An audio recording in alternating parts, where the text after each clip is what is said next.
வணக்கம் ஃப்ரெண்ட்ஸ். ரெகடிக்கு ஆசை சீரியலில் இன்னும் எபிசோடில் என்ன நடக்குதுன்னு பார்க்கலாம் வாங்க. கல்யாணத்தை முடிச்சுட்டு வெறுங்கையோட மனோஜ் வீட்டுக்கு வந்திருக்க. வீட்டில் மனோஜோட கல்யாணத்தை பற்றி விஜயா பேச ஆரம்பிக்கிறாங்க. இப்போவும் நல்ல வசதியான பணக்கார பொண்ணா அப்படின்னு அவங்க சொல்லிக்கிட்டு இருக்க.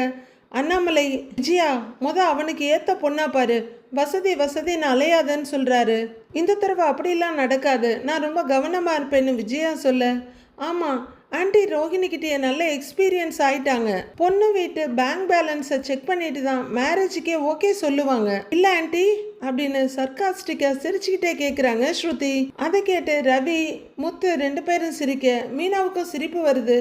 ஆனா வேற வழி இல்லாம முறைச்சிட்டு நிக்கிறாங்க. விஜயா முகம் சுருங்கி போய் நிக்கிறாங்க.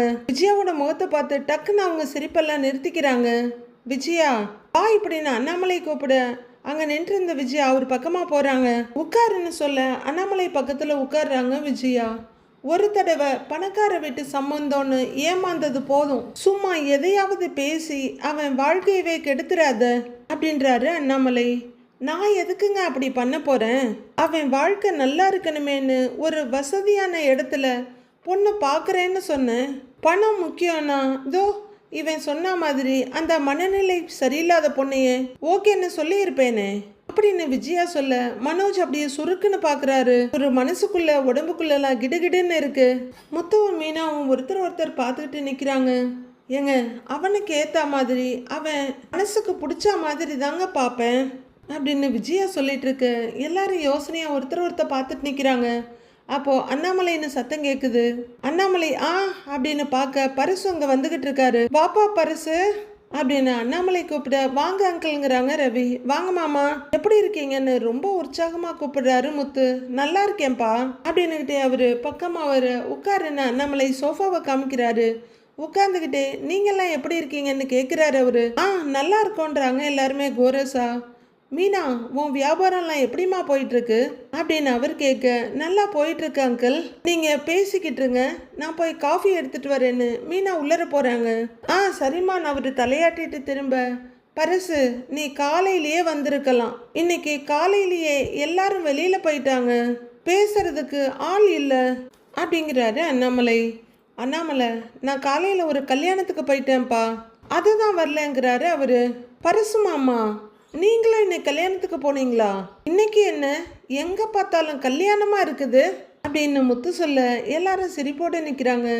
இன்னைக்கு விசேஷமான நாள் அதுதான் அப்படின்னு பரிசு சொல்ல, ஓ இருக்கலாம் அப்படின்னு கையை விரிக்கிறாரு முத்து. அண்ணாமலை உங்ககிட்ட ஒரு விஷயம் சொல்லணும், அதுதான் வந்தேங்கிறாரு பரிசு.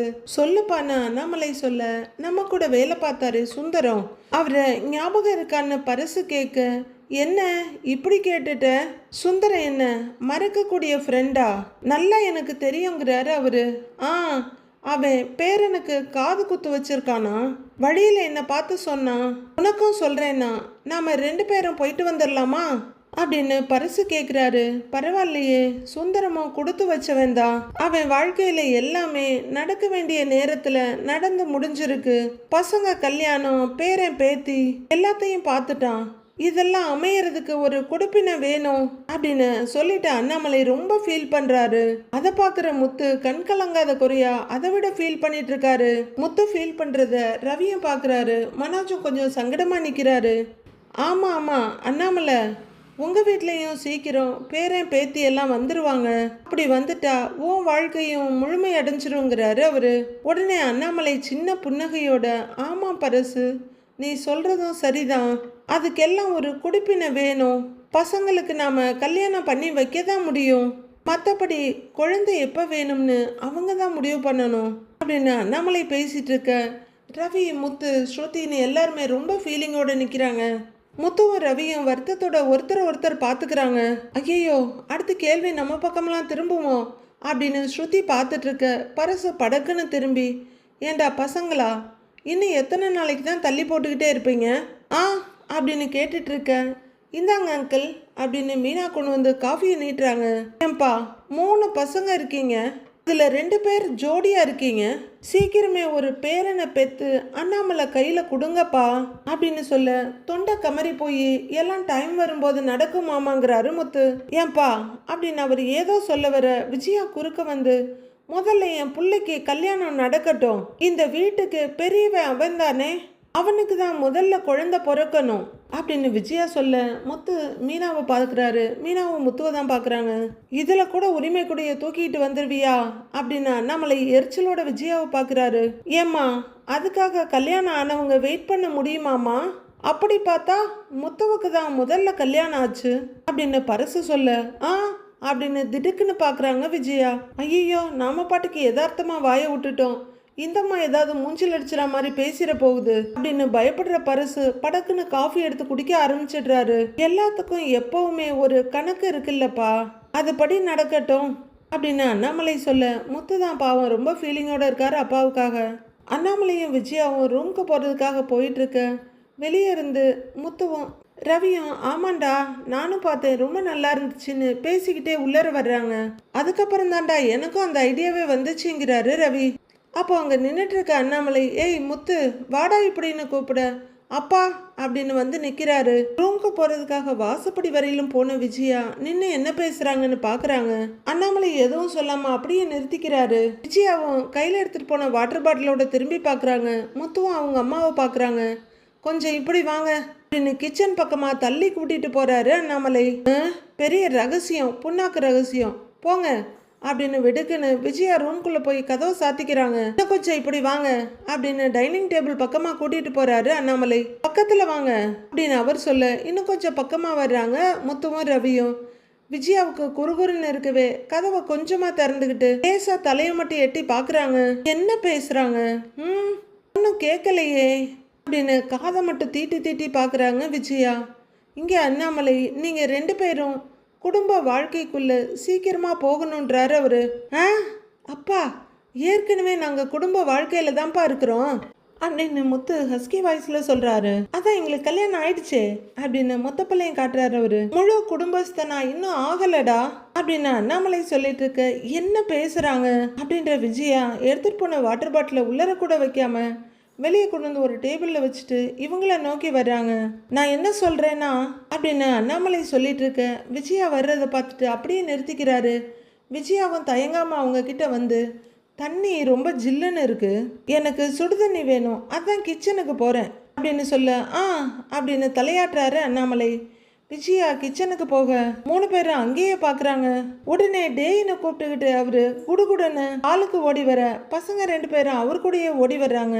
அப்பா, நீங்கள் சொல்ல வந்தது எனக்கு ஒன்றுமே புரியல அப்படின்னு ரவி சொல்ல உங்களுக்குன்னு ஒரு குடும்பம் வேணும்லடா, அதை தான் சொல்கிறேங்கிறாரு அண்ணாமலை. நாம் எல்லாரும் ஒரே குடும்பமாக தானேப்பா இருக்கிறோம் அப்படின்னு முத்து கொஞ்சம் அதிர்ச்சியோட சொல்கிறாரு. எல்லாத்தையும் உங்களுக்கு ஸ்ட்ரைட்டாக சொல்லணுமா? உங்களுக்குன்னு குழந்தை குட்டி பிறக்க வேண்டாமா அப்படின்னு அண்ணாமலை கேட்க கிச்சனுக்குள்ள இருந்து எட்டி எட்டி பார்க்குறாங்க விஜயா. ஓ, நீ அங்கே வர்றியாப்பா அப்படின்னு முத்து கேட்க உங்களுக்குன்னு குழந்தை பிறந்து அந்த குழந்தைய படிக்க வச்சு பெரிய ஆளா ஆக்கணும், அப்புறம் அவங்களுக்கு கல்யாணம் பண்ணி வைக்கணும், இவ்வளவு விஷயம் இருக்குல்லங்கிறாரு அண்ணாமலை. முத்து சிரிப்போட பார்த்துட்டு இருக்க குழந்தை பிறந்தா இவ்வளோ கமிட்மெண்ட்ஸ் வந்துருமாப்பா அப்படின்னு அதிர்ச்சியோட கேட்குறாரு ரவி. ஆமாண்டா, அப்பா நம்ம 3 பேரையும் இப்படி தாண்டா ஆளாக்கி இருக்கிறாரு அப்படின்னு முத்து சொல்ல புரியுதுடா, ஆனா இப்ப நம்ம இருக்க சிச்சுவேஷன்ல எப்படிங்கிறாரு ரவி. அதுவும் கரெக்டு தாங்கிற முத்து. அப்பா, எங்க வாழ்க்கையே போராட்டமா இருக்குப்பா, மாசம் மாசம் டியூ கட்டணும், கடனை கட்டணும், வீட்டு செலவுக்கு பணம் கொடுக்கணும், இந்த மாதிரி நிறைய கமிட்மெண்ட்ஸ் இருக்குதுப்பா அப்படின்னு முத்து சொல்ல ஆமாப்பா, நானும் சொந்தமாக ரெஸ்டாரண்ட் ஆரம்பிச்சதுக்கு அப்புறமா தான் குழந்தைய பற்றி யோசிக்கலான்னு இருக்கேன் அப்படின்னு ரவியும் சொல்கிறாரு. டேய் ரவி, குழந்தை பிறக்கிறதுங்கிறது ஒரு வரம், அந்த வரம் கிடைக்கும் போது ஏற்றுக்கணுமே தவிர நாம் நினைக்கும் போது கிடைக்காதுடா அப்படின்னு அண்ணாமலை சொல்ல 2 பேருக்கும் என்ன பதில் சொல்கிறதுன்னு தெரில அப்படியே நிற்கிறாங்க. என்னமோ பேசுகிறாங்க, கேட்க மாட்டேங்குதுன்னு விஜயா டென்ஷனாக இருக்காங்க. நீங்கள் சொல்கிற மாதிரி லைஃப்பில் செட்டில் ஆகிட்டு தான் குழந்தை பெற்றுக்கணும்னு நினைக்கிறது தப்புடா. எவ்வளவு வயசானாலும் யாரும் செட்டில் ஆக முடியாது. அந்த வயசுக்கு தகுந்த மாதிரி வேற வேற பிரச்சனைகள் வந்துக்கிட்டு தான் இருக்குமே தவிர இது போதும்னு எப்பவுமே தோணாது அப்படின்னு சொல்லிட்டு அப்படியே லைட்டாக எட்டி பார்க்குறாரு விஜயா எதை நிற்கிறாங்களான்னு. விஜயா இப்போ கொஞ்சமாக நகர்ந்து வந்து ஃப்ரிட்ஜ் பக்கத்துல நின்று கேட்க முயற்சி பண்றாங்க. முதல்ல கல்யாணம் ஆனா போதும்னு இருக்கும், அப்புறம் குழந்தை பிறந்தா போதும்னு நினைப்போம், அப்புறம் நம்ம குழந்தைங்களுக்கு கல்யாணம் ஆகுற வரைக்கும் நம்ம நல்லா இருந்தா போதும்னு நினைப்போம், அப்புறம் பேர குழந்தைங்க பிறந்தா அவங்க நல்லா இருந்தா போதும்னு நினைப்போம் அப்படின்னு அண்ணாமலை சொல்லிட்டு இருக்க. அப்பா, லிஸ்ட் போய்கிட்டே இருக்கேப்பாங்கிறாரு முத்து. இந்த மாதிரி மனுஷனோட ஆசை கடைசி வரைக்கும் நிக்காம போய்கிட்டே தாண்டா இருக்கும் அப்படின்னு அண்ணாமலை சொல்ல, அது என்னமோ உண்மைதான்ப்பா. உலகத்துல மனுஷன் போதும்னு சொல்றது சாப்பாடு ஒண்ணு மட்டும்தான்ப்பா. ஆனா அதுவே அடுத்த வேளை பசி வந்துருச்சுன்னா இன்னும் வேணும்னு தான் கேட்க தோணும் அப்படின்னு முத்து சொல்ல, இதே மாதிரி தான் நம்மளோட தேவைகளும் ஒன்று போக ஒன்று வந்துக்கிட்டே தான் இருக்கும். அது தீரவே தீராது. மனுஷன் சாகுற வரைக்கும் அவனுக்கு ஏதாவது ஒரு தேவை வந்துக்கிட்டே தான் இருக்கும் அப்படின்னு அண்ணாமலை சொல்ல, ரொம்ப நேரமாக யோசிக்கிற ரவி, நீங்கள் சொல்கிறது புரியுதுப்பா, ஆனால் அதுக்கு இன்னும் டைம் இருக்குல்லப்பாங்கிறாரு அவரு. இங்கே பாரு, காசை விட டைம் தான் ரொம்ப ரொம்ப முக்கியம். காசு போனால் கூட சம்பாதிச்சிடலாம், ஆனால் டைம் போனது தான் அப்படின்னு அண்ணாமலை சொல்லிட்டு இருக்க. இன்னுமே இவங்க என்ன பேசுகிறாங்கன்னு விஜயாவால் கண்டுபிடிக்க முடியல. இப்போ கூட பரசு வந்து சொன்னதை கேட்டீங்கல்ல, எங்கள் கூட வேலை செஞ்ச சுந்தரம் எங்களை விட வயசு 5 கம்மி. அவன் பேத்திக்கு காது குத்த போகிறான். நீங்கள் என்னடானா எப்போ சொன்னாலும் எனக்கு காது குத்துறீங்களேப்பா, இதெல்லாம் நம்ம வீட்லேயும் நடந்தா நானும் சந்தோஷப்படுவேன் இல்லைப்பா அப்படின்னு அண்ணாமலை ஏக்கமாக சொல்ல, விஜயா எப்படியாவது கேட்டுடணும்னு இன்னும் முயற்சி பண்ணிகிட்டே தான் இருக்காங்க. எவ்வளவு நேரமாக பேசுகிறாங்க, கண்டிப்பாக ஏதாவது முக்கியமான விஷயமா தான் இருக்கும் அப்படின்னு யோசிச்சுட்டு விஜயா கேட்கறதுக்கு முயற்சி பண்ணுறாங்க. சரி, நான் சொன்னதெல்லாம் மனசில் வச்சுக்கோங்க. நானும் தாத்தா ஆகணும்னு ஆசை இருக்கும்ல, பார்த்துக்கங்கடா அப்படின்னு 2 பேரோட கன்னத்தையும் அவர் லைட்டாக தட்டி கொடுக்க, சரிப்பா, நீ சொன்ன மாதிரி எல்லாமே நடக்கும்போது நடக்கும்பா அப்படின்னு கொஞ்சம் டீப் வாய்ஸில் சொல்கிறாரு முத்து. சரிப்பா, நானும் யோசிக்கிறேன், ஸ்ருதிக்கிட்ட டிஸ்கஸ் பண்ணுறேன்பாங்கிறாரு ரவி. அப்படின்னு அண்ணாமலை தலையாட்ட, யோசிக்கிறேன்பாங்கிறாரு முத்து. எவ்வளோ முயற்சி பண்ணியும் ஒன்றுமே கேட்க மாட்டேங்குதுன்னு விஜயா டென்ஷன் ஆகிட்டு இருக்காங்க. சரி, நம்ம என்ன பேசணும்னு அம்மா உங்ககிட்ட கேட்பா, அவகிட்ட எதையும் சொல்லிடாதீங்க. அவளுக்கு இப்போ மனோஜ் கல்யாணம் தான் முக்கியம், நீங்கள் 2 பேரும் இல்லை அப்படின்னு அவர் சொல்ல, அதுதான் தெரியுமேப்பா அப்படின்னு முத்து விரக்தியோட சொல்கிறாரு. சரி, மீதி அப்புறம் பேசுவோம், நான் வரேன் அப்படின்னு விஜயா முகம் அங்கே தெரியறத பார்த்துட்டு அங்கேருந்து போகிறாரு அண்ணாமலை. அவர் ரூமுக்கு போக இந்த பக்கமாக ரவியும் முத்துவும் வர்றாங்க. ரவியோட கையை பிடிச்சி டேய்னு நிறுத்துறாங்க விஜயா. என்னம்மான்னு கேட்குறாரு அவரு. அப்பா உங்ககிட்ட ஏதோ பேசினாரே, என்ன சொன்னாரு அப்படின்னு விஜயா ரொம்ப ஆர்வமாக கேட்க, அது வந்துமா அப்படின்னு ரவி ஆரம்பிக்க, அது வந்துமா ஒன்றும் இல்லைம்மா, இந்த வருஷம் வெயில் ரொம்ப அதிகமாக இருக்கா, அதனால எங்கள் 2 பேரையும் நிறைய தண்ணி குடிக்க சொன்னார் அப்படின்னு முத்து சொல்ல, அப்படின்னு தலையாட்டுறாரு ரவி. நான் ஒன்றும் உங்ககிட்ட கேட்கல, ரவி கிட்ட கேட்குறேன், நீ சொல்லுடா ரவி, அப்பா என்ன சொன்னார்னு கேட்குறாங்க விஜயா. முத்து என்ன சொன்னானோ அதை தாம்மா அப்பாவும் சொன்னாரு அப்படின்னு ரவி சொல்ல, அவ்வளோதான் அப்படின்னு கையை தட்டிக்கிட்டு ரூம் பக்கமாக ஓடுறாரு முத்து. விஜயா அந்த சத்தத்தை கேட்டு கேப்ல திரும்பி பார்க்க ரவியும் போக, டேய் ஓடிடுறா அப்படின்னு சொல்லிட்டு முத்து எஸ்கேப் ஆயிட ரவி அதை விட வேகமாக ஓடிடுறாரு. டேய் நில்லுடா அப்படின்னு விஜயா ரவி பின்னாடி ஓட அவர் ரூம்குள்ள போய் கதவையே சாத்திடுறாரு. 2 ரூமையும் பார்த்து டென்ஷன் ஆகுற விஜயா, இது சரிப்பட்டு வராது, அவர்கிட்டயே கேட்டுட வேண்டியது தான் ஏங்க அப்படின்னு கூப்பிட்டுக்கிட்டே ரூம்குள்ள போன அண்ணாமலையை கூப்பிடுறாங்க விஜயா. அவரும் ரூம்குள்ள இருந்து வெளியே வந்து என்ன சொல்லுங்கிறாரு. ஏங்க, முத்து ரவி கிட்ட ஏதோ பேசிக்கிட்டு இருந்தீங்க அப்படின்னு விஜயா கேட்க, அது எதுக்கு உனக்குங்கிறாரு அண்ணாமலை. சும்மா தெரிஞ்சுக்கலான்னு தான், இந்த வீட்டில் எனக்கு அதுக்கு கூட உரிமை இல்லையா அப்படின்னு விஜயா சொல்ல, ஒன்றும் இல்லை, வெயில் அதிகமாக இருக்கு, மோர் குடிங்கடான்னு சொன்னேங்கிறாரு அண்ணாமலை. இல்லையே, முத்து தண்ணியில் குடிக்க சொன்னீங்கன்னு சொன்னா அப்படின்றாங்க விஜயா. அப்படியா சொன்னா அப்படின்னு அண்ணாமலை கேட்க, அப்படின்றாங்க விஜயா. நான் நீர் மோர்னு சொன்னேன், அவன் மோரை விட்டுட்டான், தண்ணியை மட்டும் சொல்லிட்டான், அவ்வளவுதான் சொல்லிட்டு அண்ணாமலை அங்கேருந்து போயிடுறாரு. என்ன எல்லாம் சொல்லி வச்ச மாதிரி ஒரே மாதிரி சொல்கிறாங்க, கேட்டால் இப்படிங்கிறாங்க அப்படிங்கிறாங்க, என்னதான் பேசுனாங்க அப்படின்னு குழம்பி போய் நிற்கிறாங்க விஜயா. முத்து ரூம்குள்ளே வந்து கட்டில்கிட்ட யோசனையாக இப்படியும் அப்படியே நடந்துக்கிட்டு இருக்க. ரெஸ்ட் ரூமில் இருந்து மீனா வர்றாங்க. அவங்க கை காலெல்லாம் தொடச்சிக்கிட்டு வந்துட்டு என்னங்க யோசனைன்னு கேட்குறாங்க. அது அப்பா கொஞ்சம் பேசணும்னு கூப்பிட்டாருங்கிறாரு முத்து. என்ன விஷயம் அப்படின்னு மீனா கேட்க, சொல்கிறேன் இந்த பரசு மாமா வந்தப்ப அவங்களோட ஃப்ரெண்டு யாரோட பேத்திக்கோ காது குத்துன்னு சொன்னாங்கல்ல அப்படின்னு முத்து சொல்ல, அந்த ஃபங்க்ஷனுக்கு நாமெல்லாம் வரணும்னு மாமா சொன்னாரா அப்படின்னு மீனா ரொம்ப ஆர்வமாக கேட்குறாங்க. அது இல்லை மீனா, நம்ம வீட்லேயும் அந்த மாதிரி ஒரு ஃபங்க்ஷன் நடத்தணும்னு சொல்கிறாரு அப்படின்னு முத்து தயங்கிட்டே சொல்ல, நம்ம வீட்டில் யாருக்குங்க காது குத்துறது அப்படின்னு மீனா கேட்க டென்ஷன் ஆகுற முத்து, ஆ எனக்கு குத்தேன் அப்படின்னு காதை காமிக்கிறாரு.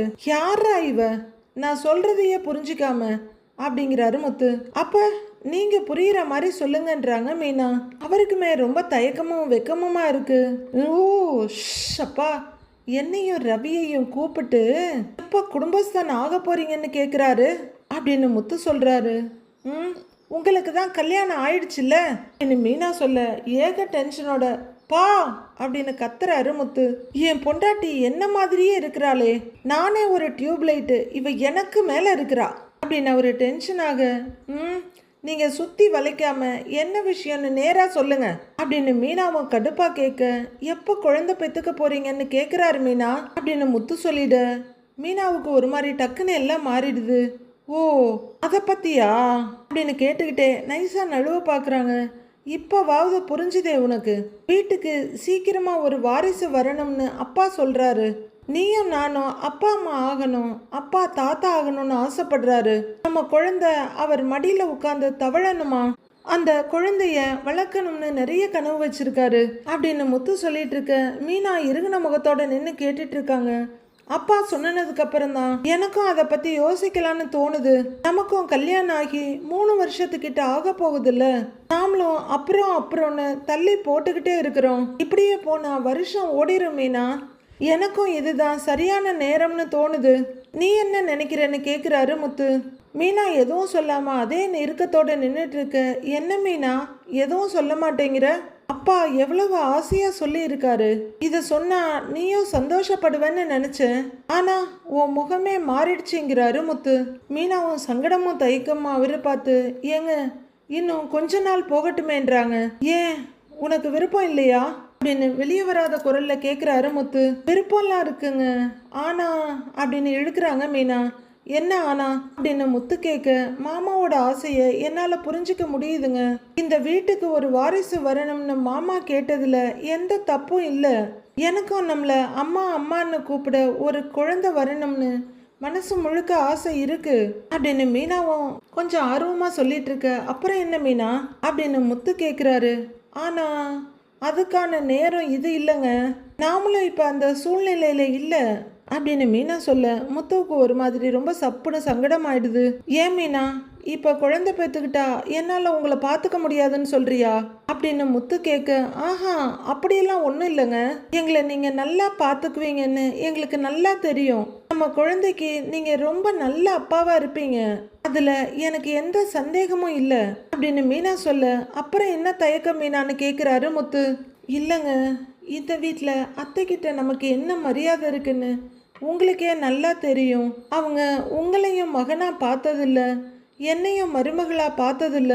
எப்போ பார்த்தாலும் என்ன பூ கட்டுறவ, உங்களை கார் ஓட்டுறவன்னு அலட்சியமா அவமதிப்பாக தான் பேசுவாங்க, அவமானம் தான் படுத்துவாங்க அப்படின்னு மீனா சங்கடத்தோட சொல்லி முடிக்க, அம்மாவுக்கு நான் 3வது மனுஷன் மாதிரி தான், அம்மாவுக்கு வேண்டாதவன், என்ன கட்டிக்கிட்டு வந்ததுனால நீயும் வேண்டாதவள் ஆயிட்டங்கிறாரு முத்து. இந்த நேரத்தில் நமக்கு ஒரு குழந்தை பிறந்தா அந்த குழந்தையையும் அத்தை பாரபட்சமாக தானேங்க பார்ப்பாங்க அப்படின்னு மீனா கொஞ்சம் கலங்கின கண்களோட சொல்ல, முத்து இப்போதான் அதை ரியலைஸ் பண்ணுறாரு. நாம அவமானப்படுறோம் சரி, பிறக்க போகிற குழந்தைய எதுக்கு அம்மா கிட்ட அவமானப்படணும் அப்படின்னு அவரும் யோசிக்க ஆரம்பிக்கிறாரு. 2 பேருமே ரொம்ப நேரம் அந்த கசப்பான உணர்வில் அப்படியே நின்றுடுறாங்க. வீட்டில் இருக்க எல்லாரோட பாசமும் குழந்தைக்கு கிடைக்குங்க, ஆனால் அத்தையோட பாசம் கிடைக்குமான்னு தெரியல. இன்னைக்கு வரைக்கும் ஒரு அம்மாவோட பாசத்தை அவங்க உங்ககிட்ட காட்டினதே இல்லை அப்படின்னு மீனா சொல்ல, அது கிடைக்குன்ற நம்பிக்கை எனக்கு என்னைக்குமே இருந்ததில்லை மீனா. நீ சொன்ன மாதிரி நாளைக்கே நமக்குன்னு ஒரு குழந்தை பிறந்ததுக்கு அப்புறம் அம்மாவுக்கு அந்த குழந்தை மேல பாசம் இருக்குமானே தெரியல அப்படின்றாரு முத்து. பாசம் கிடைக்கிறத விட அந்த குழந்தைக்கு இந்த வீட்டில் ஒரு மரியாதை அங்கீகாரம்லாம் கிடைக்கணும்ல, அதுக்கு நம்ம வாழ்க்கையில் நாம் இன்னும் முன்னேறணுங்க அப்படின்னு மீனா கலக்கத்தோடு சொல்கிறாங்க. இன்னைக்கு நாம இந்த ரூம்ல இருக்கோம், நாளைக்கே உங்க அண்ணனுக்கு கல்யாணம் ஆயிட்டா நிச்சயமா அத்தை சண்டை போட்டாவது இந்த ரூமை அவர்கிட்ட கொடுக்க சொல்லிடுவாங்க அப்படின்னு மீனா சொல்ல முத்துவும் லைட்டா ஆமான்னு தலையாட்டுறாரு.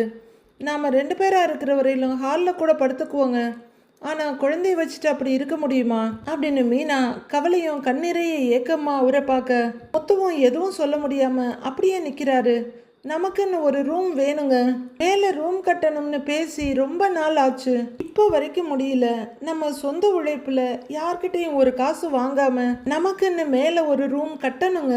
உங்க டிராவல்ஸ்லயும் நீங்க இன்னும் முன்னேறணும், நானும் டெக்கரேஷன் பிஸ்னஸ்ல இன்னும் வளரணும், நமக்குன்னு ஒரு கௌரவத்தை நம்ம சம்பாதிக்கணுங்க. அதுக்கப்புறம் நம்ம குழந்தை பெற்றுக்கிட்டாதான் இந்த வீட்டில் அந்த குழந்தைக்குன்னு ஒரு மரியாதை இருக்கும் அப்படின்னு மீனா ரொம்ப ஃபீல் பண்ணி சொல்லிட்டு கட்டிலோட கைப்பிடிக்கிட்ட வந்து நிற்கிறாங்க. முத்துவும் எதுவுமே பேசாம மீனா பக்கத்தில் வந்து நின்று அவங்களையே பார்த்துட்டு இருக்க. என்ன இப்படி பார்க்குறீங்கன்ற மாதிரி மீனா திரும்பி பார்க்குறாங்க. நான் ஏதாவது தப்பாக பேசிட்டேன் நான் மீனா கேட்க. இல்லை மீனா, 100% நீ பேசுனது தான் கரெக்டு அப்படிங்கிற முத்து குரல் உடைய மீனாவோட கையை எடுத்து கையில் வச்சுக்கிட்டு, நாம கௌரவமா வாழணுங்கிறத விட நம்மளுக்கு பிறக்க போற குழந்தைக்கு ஒரு அங்கீகாரம் இருக்கணும்னு யோசிச்சு பாத்தியா, இதுதான் ஒரு அம்மாவோட பாசம். நான் ஒரு மடையன், இதெல்லாம் யோசிக்காம விட்டுட்டேன் மீனா அப்படின்னு அவரு மீனாவோட கையை விட, அப்படிலாம் இல்லைங்க, நீங்க ஆசைப்படுறதுல எந்த தப்பும் இல்லை அப்படின்றாங்க மீனா. ஆனா அந்த ஆசைக்கான தகுதி நம்ம கிட்ட இருக்கணும் மீனா, அது எனக்கு புரிஞ்சிருச்சு. நானும் நீயும் இந்த வீட்டுல நிறையவே அவமானப்பட்டுட்டோம், ஆனா நம்ம குழந்தைக்கு இந்த நிலைமை வந்துடக்கூடாது, என்ன மாதிரியே நம்ம குழந்தைய ஆயிடக்கூடாது அப்படின்னு முத்து சொல்ல மீனா ஐயோன்னு அவரை பாக்குறாங்க. அதுக்கு நீ சொல்ற மாதிரி நாம நல்ல நிலைமையில இருக்கணும், நமக்குன்னு ஒரு ரூமை கட்டணும், அதுக்கப்புறமா உன்ன மாதிரி ஒரு அழகான குழந்தைய பெத்துக்கலாம் அப்படின்னு முத்து சொல்ல மீனா கலகலன்னு சிரிச்சுட்டு, ஒன்று மட்டும் போதுமானு கேட்குறாங்க, உங்களை மாதிரி ஒரு குழந்தை அப்படின்னு மீனா அவரோட கண்ணத்தை கிள்ள. டபுளான்னு கேட்குறாரு அவரு. அப்படின்னு மீனா வெக்கத்தோட தலையாட்ட, எனக்கு டபுள் ஓகே பாங்கிறாரு முத்து. ரெட்டை குழந்தை பெத்துருவ போலையே அப்படின்னு முத்து சொல்லிட்டு மீனாவை ஒரு இறக்கத்தோட பார்க்க, நான் இப்ப வேண்டான்னு சொன்னதுல உங்களுக்கு வருத்தம் எதுவும் இல்லையே அப்படின்னு மீனா தயங்கிக்கிட்டே கேட்குறாங்க. இல்லை மீனா, நீ சொன்னது தான் சரி, அதுக்கான நேரம் வரட்டும், நீ ஆசைப்பட்ட மாதிரி நாம சீக்கிரமா ஒரு ரூமை கட்டுறோம், அப்பா கிட்ட பேசி புரிய வச்சுக்கிறேங்கிறாரு முத்து. உடனே மீனாவும் ரொம்ப நெகிழ்ச்சியோட பக்கமா வந்து முத்துவை டைட்டா ஹக் பண்ணிக்கிறாங்க. ரூமுக்கு வந்த ரவி ரொம்ப நேரமா கதவுக்கு பின்னாடி நின்று யோசிச்சுட்டே இருக்காரு. ஸ்ருதி வந்து கட்டில்ல உட்கார்றவங்க, என்ன ரொம்ப நேரமா டீப் திங்கிங்லயே இருக்கன்னு கேட்குறாங்க. தூக்கமும் யோசனையுமா பின்னந்தலையை தடவிக்கிட்டு ஒன்றும் இல்லைன்னு திரும்புறாரு ரவி. நீ என்ன யோசிக்கிறேன்னு எனக்கு தெரியும் அப்படின்னு ஸ்ருதி சொல்ல என்னன்னு நிமிந்து பார்க்குறாரு இவரு. அங்கிள் சொன்னதை பற்றி தானே யோசிச்சுட்டு இருக்கிற அப்படின்னு ஸ்ருதி கேட்க ரவி எதுவும் சொல்லாமல் அவங்களையே பார்த்துட்டு இருக்காரு. ரொம்ப நாளா என் அச்சாவும் மம்மியும் தான் எப்போ பேபிக்கு பிளான் பண்ண போறீங்கன்னு கேட்டுக்கிட்டே இருந்தாங்க, இப்போ அங்கிளும் கேட்க ஆரம்பிச்சிட்டாங்க அப்படின்னு ஸ்ருதி சொல்றாங்க. எல்லா பேரண்ட்ஸுக்கும் இருக்கிற ஆசை தானே பேர குழந்தைய பார்க்கணும்னு அவங்க நினைப்பாங்க, அப்பா சொல்ற மாதிரி இதெல்லாம் ஒரு ஹியூமன் சைக்கிள் தானே அப்படின்னு ரவி சொல்ல, என்ன நீயும் சைக்கிள் பைக்குன்னு பேசிட்டு இருக்கிற அப்படின்னு ஸ்ருதி கேட்க, ரியாலிட்டி அதுதானே ஸ்ருதி, லைஃப்ல வெறும் வேலைக்கு போறோம் ஏர்ன் பண்றோம் அப்படின்னு மட்டும் இருந்துட முடியாதுல்ல, நம்ம லைஃபுக்கும் ஒரு மீனிங் வேணும்ல அப்படிங்கிறாரு ரவி. ஓஹோ, அப்ப குழந்தை இல்லைன்னா லைஃபுக்கு மீனிங்கே இல்லையான்னு கேட்குறாங்க ஸ்ருதி. அப்படி சொல்ல வரல ஸ்ருதி, லைஃப்ல எல்லா சாப்டரையும் பார்க்கணும்னு சொல்றேன் அப்படின்னு ரவி சொல்ல ஸ்ருதி ரவியை குறுகுறுன்னு பார்த்துட்டு, அப்ப உனக்கு பேபி வேணுங்கிற ஆசை வந்துருச்சு போலன்னு கேட்குறாங்க. இருந்திருந்தாப்புல நான் இல்லைன்னு சொல்லவே இல்லையே அப்படின்னு சொல்லிக்கிட்டே படார்னு ஸ்ருதி மேலே அவர் பாய ஸ்ருதி பயந்து போய் கட்டில்ல படார்னு பின்னாடி போறாங்க. அப்ப ஃபுட் ஆர்டர் பண்ற மாதிரி எங்கேயாவது போய் பேபியை ஆர்டர் பண்ணிக்கோ அப்படின்னு ஸ்ருதி சம்மணம் போட்டு தள்ளி உட்கார்ந்துக்க. என்ன கிண்டலா அப்படின்னு அவரும் அவங்க பக்கத்துல உட்கார்றாங்க. இல்லடா, ஒரு பேபி டாலை வாங்கி அங்கிள் கிட்ட கொடுத்துருன்றாங்க ஸ்ருதி. ரவிக்கு கொஞ்சம் டென்ஷனும் கோவம் ஆயிடுது. எல்லாத்தையும் விளையாட்டா எடுத்துக்காத ஸ்ருதி, நீ என்ன ஐடியாவில் இருக்கன்னு கேட்குறாரு ரவி. தூங்குற ஐடியாவில் இருக்கேன் அப்படின்னு சொல்லிட்டு ஸ்ருதி படுக்க போறாங்க. ஸ்ருதி இரு அப்படின்னு வெடுக்குன்னு அவங்க கையை பிடிச்சிக்கிறாரு ரவி. குழந்தைய பத்தி என்ன ஐடியாவில் இருக்கிற அப்படின்னு ரவி கேட்க ஸ்ருதி இவர் பக்கமா திரும்பி உட்கார்றாங்க.